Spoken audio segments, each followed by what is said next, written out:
తెలంగాణలో ప్రజలు మార్పు కోరుకుంటున్నారని అన్నారు మంత్రి పొన్నం. రాష్ట్రంలో 17 లోక్సభ సీట్లు గెలవడమే తమ టార్గెట్ అని చెప్పారాయన. ఇక రాష్ట్రంలో ప్రతిపక్షాలు లోక్సభ ఎన్నికల్లో 2-3 స్థానాల కోసం పోటీ పడతారని సెటైర్ వేశారు మంత్రి పొన్నం.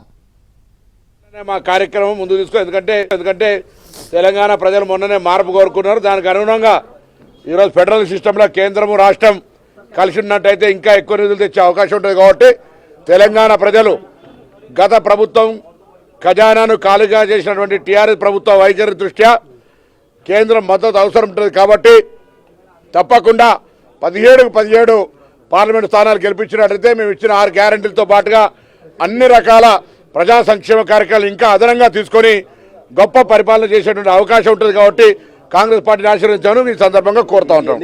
వాళ్ళు 2-3 స్థానం కోసం కొట్లాడుకోవాలి. కాంగ్రెస్ తప్పకుండా గెలుస్తుంది. ఎవరు స్పెసిఫిక్ గా పలానా అభ్యర్థి అనేది రాలేదు, కానీ తొందరలో లిస్ట్ అవుట్ చేసుకోండి అని మాత్రం చెప్పడం జరిగింది. తొందరగా సెలెక్షన్ చేసుకొని పేర్లు ఇస్తే ఈ మంత్ ఎండింగ్లో వరకు కానీ నెక్స్ట్ ఫిబ్రవరి లోపు కానీ కంప్లీట్ చేద్దాం అనేటువంటి విషయాన్ని చెప్పడం జరిగింది. మేమందరం కూడా మరి గ్రౌండ్ నుంచి అక్కడ ఉన్నటువంటి నాయకత్వము వీక్ ఉన్న చోట్లలో ఇప్పుడు నాకు ఇచ్చింది ఆదిలాబాదు, ఇట్లాంటి కాడ కూడా మేము కొంచెము కొత్త నాయకత్వాన్ని కూడా వెతుక్కోవాల్సిన పరిస్థితి ఉంది. సో అక్కడ లీడర్స్ యొక్క అభిప్రాయాలు, ప్రజలలో ఎవరికి పేరు ఉంది, ఎవరైతే విన్ అవుతారో అనేటువంటి వర్క్ కూడా మేము చేసుకొని ఆ పేరు పైకి పంపుతాం. ఆ తర్వాత అధిష్టానం ఎట్లా నిర్ణయిస్తే దానికి కట్టుబడి